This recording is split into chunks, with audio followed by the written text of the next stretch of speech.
Capítulo 2. Dos sutiles enemigos de la santidad. En este marco quiero llamar la atención acerca de dos falsificaciones de la santidad que podrían desviarnos del camino: el gnosticismo y el pelagianismo.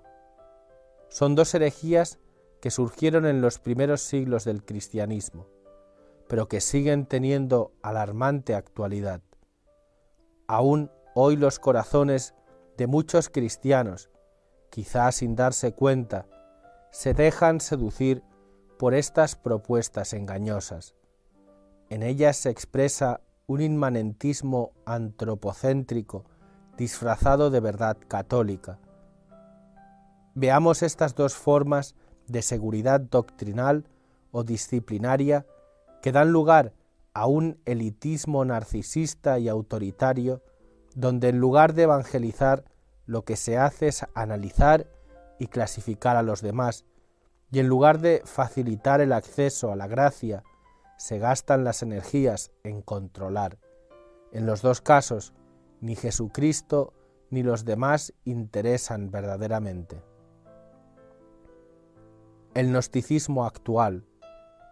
El gnosticismo supone una fe encerrada en el subjetivismo, donde sólo interesa una determinada experiencia o una serie de razonamientos y conocimientos que supuestamente reconfortan e iluminan, pero en definitiva el sujeto queda clausurado en la inmanencia de su propia razón o de sus sentimientos. Una mente sin Dios y sin carne. Gracias a Dios, a lo largo de la historia de la Iglesia, quedó muy claro que lo que mide la perfección de las personas es su grado de caridad, no la cantidad de datos y conocimientos que acumulen.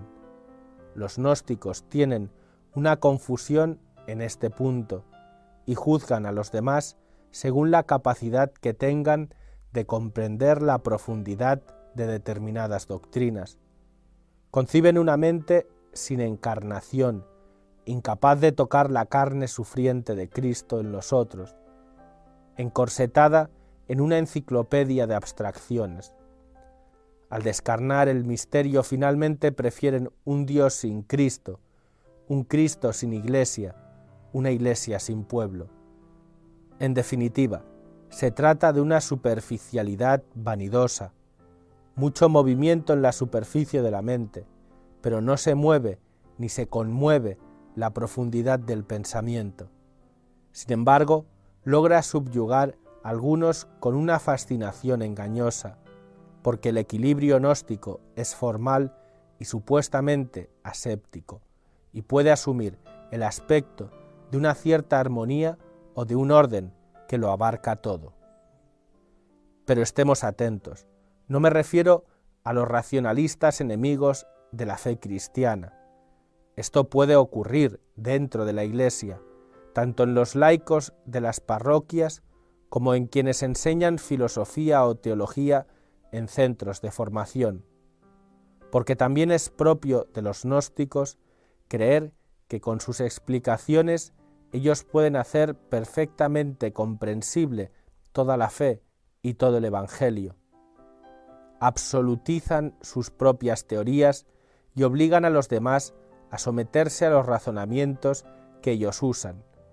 Una cosa es un sano y humilde uso de la razón para reflexionar sobre la enseñanza teológica y moral del Evangelio.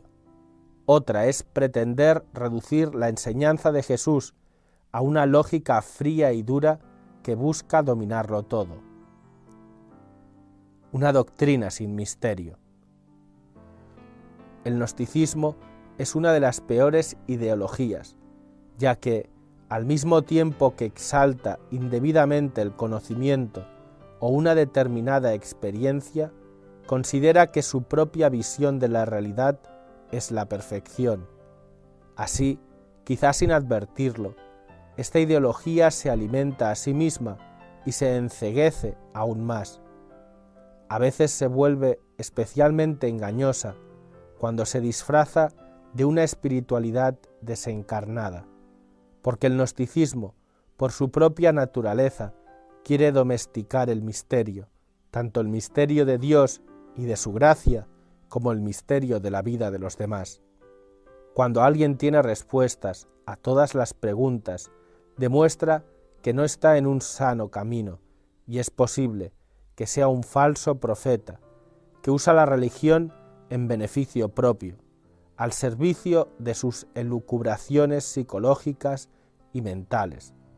Dios nos supera infinitamente, siempre es una sorpresa, y no somos nosotros los que decidimos en qué circunstancias históricas encontrarlo, ya que no depende de nosotros determinar el tiempo y el lugar del encuentro. Quien lo quiere todo claro y seguro, pretende dominar la trascendencia de Dios. Tampoco se puede pretender definir dónde no está Dios, porque Él está misteriosamente en la vida de toda persona. Está en la vida de cada uno como Él quiere, y no podemos negarlo con nuestras supuestas certezas. Aun cuando la existencia de alguien haya sido un desastre, aun cuando lo veamos destruido por los vicios o las adicciones, Dios está en su vida. Si nos dejamos guiar por el Espíritu más que por nuestros razonamientos, podemos y debemos buscar al Señor en toda vida humana. Esto es parte del misterio que las mentalidades gnósticas terminan rechazando, porque no lo pueden controlar. Los límites de la razón. Nosotros llegamos a comprender muy pobremente la verdad que recibimos del Señor. Con mayor dificultad todavía logramos expresarla. Por ello no podemos pretender que nuestro modo de entenderla nos autorice a ejercer una supervisión estricta de la vida de los demás. Quiero recordar que en la Iglesia conviven lícitamente distintas maneras de interpretar muchos aspectos de la doctrina y de la vida cristiana que en su variedad ayudan a explicitar mejor el riquísimo tesoro de la palabra. Es verdad que a quienes sueñan con una doctrina monolítica defendida por todos sin matices, esto puede parecerles una imperfecta dispersión. Precisamente, algunas corrientes gnósticas despreciaron la sencillez tan concreta del Evangelio e intentaron reemplazar al Dios trinitario y encarnado por una unidad superior donde desaparecía la rica multiplicidad de nuestra historia. En realidad, la doctrina, o mejor, nuestra comprensión y expresión de ella, no es un sistema cerrado, privado de dinámicas capaces de generar interrogantes, dudas, cuestionamientos y las preguntas de nuestro pueblo, sus angustias, sus peleas, sus sueños, sus luchas, sus preocupaciones, poseen valor hermenéutico que no podemos ignorar si queremos tomar en serio el principio de encarnación. Sus preguntas nos ayudan a preguntarnos, sus cuestionamientos nos cuestionan. Con frecuencia se produce una peligrosa confusión, creer que porque sabemos algo o podemos explicarlo con una determinada lógica, ya somos santos, perfectos, mejores que la masa ignorante. A todos los que en la Iglesia tienen la posibilidad de una formación más alta, San Juan Pablo II les advertía de la tentación de desarrollar un cierto sentimiento de superioridad respecto a los demás fieles. Pero en realidad, eso que creemos saber debería ser siempre una motivación para responder mejor al amor de Dios, porque se aprende para vivir. Teología y santidad son un binomio inseparable. Cuando San Francisco de Asís veía que algunos de sus discípulos enseñaban la doctrina, quiso evitar la tentación del gnosticismo. Entonces escribió esto a San Antonio de Padua: «Me agrada que enseñes sagrada teología a los hermanos con tal que, en el estudio de la misma, no apagues el espíritu de oración y devoción. Él reconocía la tentación de convertir la experiencia cristiana en un conjunto de lucubraciones mentales que terminan alejándonos de la frescura del Evangelio. San Buenaventura, por otra parte, advertía que la verdadera sabiduría cristiana no se debe desconectar de la misericordia hacia el prójimo. La mayor sabiduría que puede existir consiste en difundir fructuosamente lo que uno tiene para dar, lo que se le ha dado precisamente para que lo dispense. Por eso, así como la misericordia es amiga de la sabiduría, la avaricia es su enemiga. Hay una actividad que al unirse a la contemplación no la impide, sino que la facilita, como las obras de misericordia y piedad. El pelagianismo actual. El gnosticismo dio lugar a otra vieja herejía, que también está presente hoy. Con el paso del tiempo, muchos comenzaron a reconocer que no es el conocimiento lo que nos hace mejores o santos, sino la vida que llevamos. El problema es que esto se degeneró sutilmente, de manera que el mismo error de los gnósticos simplemente se transformó, pero no fue superado. Porque el poder que los gnósticos atribuían a la inteligencia, algunos comenzaron a atribuírselo a la voluntad humana, al esfuerzo personal. Así surgieron los pelagianos y los semipelagianos. Ya no era la inteligencia lo que ocupaba el lugar del misterio y de la gracia, sino la voluntad. Se olvidaba que todo depende no del querer o del correr, sino de la misericordia de Dios, y que Él nos amó primero. Una voluntad sin humildad. Los que responden a esta mentalidad pelagiana o semipelagiana, aunque hablen de la gracia de Dios con discursos edulcorados, en el fondo solo confían en sus propias fuerzas y se sienten superiores a otros por cumplir determinadas normas o por ser inquebrantablemente fieles a cierto estilo católico. Cuando algunos de ellos se dirigen a los débiles diciéndoles que todo se puede con la gracia de Dios, en el fondo suelen transmitir la idea de que todo se puede con la voluntad humana, como si ella fuera algo puro, perfecto, omnipotente, a lo que se añade la gracia. Se pretende ignorar que no todos pueden todo, y que en esta vida las fragilidades humanas no son sanadas completa y definitivamente por la gracia.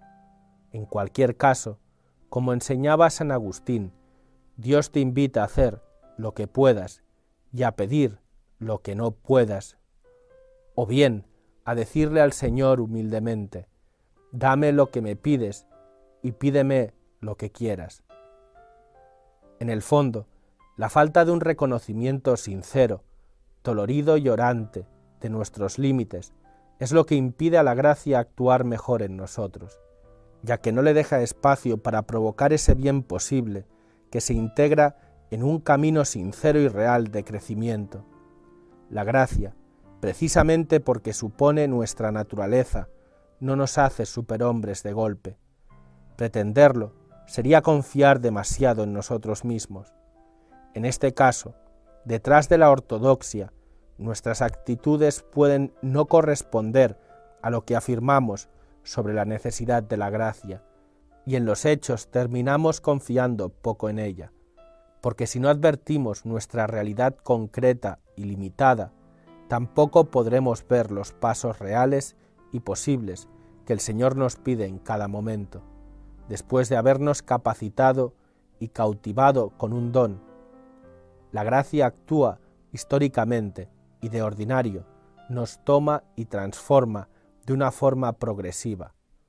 Por ello, si rechazamos esta manera histórica y progresiva, de hecho podemos llegar a negarla y bloquearla, aunque la exaltemos con nuestras palabras. Cuando Dios se dirige a Abraham, le dice, «Yo soy Dios Todopoderoso, camina en mi presencia y sé perfecto». Para poder ser perfectos como a Él le agrada, necesitamos vivir humildemente en su presencia, envueltos en su gloria. Nos hace falta caminar en unión con Él, reconociendo su amor constante en nuestras vidas. Hay que perderle el miedo a esa presencia que solamente puede hacernos bien. Es el Padre que nos dio la vida y nos ama tanto. Una vez que lo aceptamos y dejamos de pensar nuestra existencia sin Él, desaparece la angustia de la soledad. Y si ya no ponemos distancias frente a Dios y vivimos en su presencia, podremos permitirle que examine nuestro corazón para ver si va por el camino correcto. Así conoceremos la voluntad agradable y perfecta del Señor y dejaremos que Él nos moldee como el alfarero. Hemos dicho tantas veces que Dios habita en nosotros, pero es mejor decir que nosotros habitamos en Él, que Él nos permite vivir en su luz y en su amor. Él es nuestro templo. Lo que busco es habitar en la casa del Señor todos los días de mi vida. Vale más un día en tus atrios que 1000 en mi casa. En Él somos santificados. Una enseñanza de la Iglesia muchas veces olvidada. La Iglesia enseñó reiteradas veces que no somos justificados por nuestras obras o por nuestros esfuerzos, sino por la gracia del Señor que toma la iniciativa. Los padres de la Iglesia, aún antes de San Agustín, expresaban con claridad esta convicción primaria. San Juan Crisóstomo decía que Dios derrama en nosotros la fuente misma de todos los dones antes de que nosotros hayamos entrado en el combate. San Basilio Magno remarcaba que el fiel se gloría solo en Dios, porque reconoce estar privado de la verdadera justicia y que es justificado únicamente mediante la fe en Cristo. El segundo sínodo de Orange enseñó con firme autoridad que nada humano puede exigir, merecer o comprar el don de la gracia divina, y que todo lo que pueda cooperar con ella es previamente don de la misma gracia. Aún el querer ser limpios se hace en nosotros por infusión y operación sobre nosotros del Espíritu Santo. Posteriormente, aun cuando el Concilio de Trento destacó la importancia de nuestra cooperación para el crecimiento espiritual, reafirmó aquella enseñanza dogmática. Se dice que somos justificados gratuitamente, porque nada de lo que precede a la justificación, sea la fe, sean las obras, merece la gracia misma de la justificación, porque si es gracia, ya no es por las obras. De otro modo, la gracia ya no sería gracia. El Catecismo de la Iglesia Católica también nos recuerda que el don de la gracia sobrepasa las capacidades de la inteligencia y las fuerzas de la voluntad humana, y que frente a Dios no hay, en el sentido de un derecho estricto, mérito alguno de parte del hombre. Entre Él y nosotros la desigualdad no tiene medida. Su amistad nos supera infinitamente. No puede ser comprada por nosotros con nuestras obras y sólo puede ser un regalo de su iniciativa de amor. Esto nos invita a vivir con una gozosa gratitud por ese regalo que nunca mereceremos, puesto que después que uno ya posee la gracia, no puede la gracia ya recibida caer bajo mérito. Los santos evitan depositar la confianza en sus acciones. En el atardecer de esta vida me presentaré ante ti con las manos vacías, Señor, porque no te pido que lleves cuenta de mis obras. Todas nuestras justicias tienen manchas a tus ojos. Esta es una de las grandes convicciones definitivamente adquiridas por la Iglesia, y está tan claramente expresada en la palabra de Dios que queda fuera de toda discusión. Así como el supremo mandamiento del amor, esta verdad debería marcar nuestro estilo de vida, porque bebe del corazón del Evangelio y nos convoca no sólo a aceptarla con la mente, sino a convertirla en un gozo contagioso. Pero no podremos celebrar con gratitud el regalo gratuito de la amistad con el Señor si no reconocemos que aún nuestra existencia terrena y nuestras capacidades naturales son un regalo. Necesitamos consentir jubilosamente que nuestra realidad sea dádiva y aceptar aún nuestra libertad como gracia. Esto es lo difícil hoy en un mundo que cree tener algo por sí mismo, fruto de su propia originalidad o de su libertad. Solamente a partir del don de Dios, libremente acogido y humildemente recibido, podemos cooperar con nuestros esfuerzos para dejarnos transformar más y más. Lo primero es pertenecer a Dios.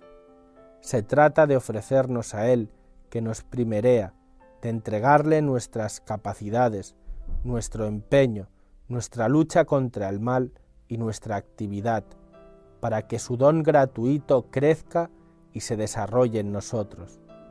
Os exhorto, pues, hermanos, por la misericordia de Dios, a que presentéis vuestros cuerpos como sacrificio vivo, santo, agradable a Dios. Por otra parte, la Iglesia siempre enseñó que sólo la caridad hace posible el crecimiento en la vida de la gracia, porque si no tengo caridad, no soy nada. Los nuevos pelagianos. Todavía hay cristianos que se empeñan en seguir otro camino, el de la justificación por las propias fuerzas, el de la adoración de la voluntad humana y de la propia capacidad, que se traduce en una autocomplacencia egocéntrica y elitista privada del verdadero amor. Se manifiesta en muchas actitudes aparentemente distintas: la obsesión por la ley, la fascinación por mostrar conquistas sociales y políticas, la ostentación en el cuidado de la liturgia, de la doctrina y del prestigio de la Iglesia, la vanagloria ligada a la gestión de asuntos prácticos, el embeleso por las dinámicas de autoayuda y de realización autorreferencial. En esto algunos cristianos gastan sus energías y su tiempo, en lugar de dejarse llevar por el Espíritu en el camino del amor, de apasionarse por comunicar la hermosura y la alegría del Evangelio, y de buscar a los perdidos en esas inmensas multitudes sedientas de Cristo. Muchas veces, en contra del impulso del Espíritu, la vida de la Iglesia se convierte en una pieza de museo, en una posesión de pocos. Esto ocurre cuando algunos grupos cristianos dan excesiva importancia al cumplimiento de determinadas normas propias, costumbres o estilos. De esa manera se suele reducir y encorsetar el Evangelio, quitándole su sencillez cautivante y su sal. Es quizás una forma sutil de pelagianismo, porque parece someter la vida de la gracia a unas estructuras humanas. Esto afecta a grupos, movimientos y comunidades, y es lo que explica por qué tantas veces comienzan con una inmensa vida en el espíritu, pero luego terminan fosilizados o corruptos. Sin darnos cuenta, por pensar que todo depende del esfuerzo humano encauzado por normas y estructuras eclesiales, complicamos el Evangelio y nos volvemos esclavos de un esquema que deja pocos resquicios para que la gracia actúe. Santo Tomás de Aquino nos recordaba que los preceptos añadidos al Evangelio por la Iglesia deben exigirse con moderación, para no hacer pesada la vida a los fieles, porque así se convertiría nuestra religión en una esclavitud. El resumen de la ley. En orden a evitarlo, es sano recordar frecuentemente que existe una jerarquía de virtudes que nos invita a buscar lo esencial. El primado lo tienen las virtudes teologales, que tienen a Dios como objeto y motivo, y en el centro está la caridad. San Pablo dice que lo que cuenta de verdad es la fe que actúa por el amor. Estamos llamados a cuidar atentamente la caridad. El que ama ha cumplido el resto de la ley. Por eso la plenitud de la ley es el amor, porque toda la ley se cumple en una sola frase, que es: amarás a tu prójimo como a ti mismo. Dicho con otras palabras, en medio de la tupida selva de preceptos y prescripciones, Jesús abre una brecha que permite distinguir dos rostros, el del Padre y el del hermano. No nos entrega dos fórmulas o dos preceptos más, nos entrega dos rostros, o mejor, uno solo, el de Dios que se refleja en muchos, porque en cada hermano, especialmente en el más pequeño, frágil, indefenso y necesitado, está presente la imagen misma de Dios. En efecto, el Señor, al final de los tiempos, plasmará su obra de arte con el desecho de esta humanidad vulnerable. Pues, ¿qué es lo que queda? ¿Qué es lo que tiene valor en la vida? ¿Qué riquezas son las que no desaparecen? Sin duda dos, el Señor y el prójimo. Estas dos riquezas no desaparecen. Que el Señor libere a la Iglesia de las nuevas formas de gnosticismo y de pelagianismo que la complican y la detienen en su camino hacia la santidad. Estas desviaciones se expresan de diversas formas, según el propio temperamento y las propias características. Por eso exhorto a cada uno a preguntarse y a discernir frente a Dios de qué manera pueden estar manifestándose en su vida.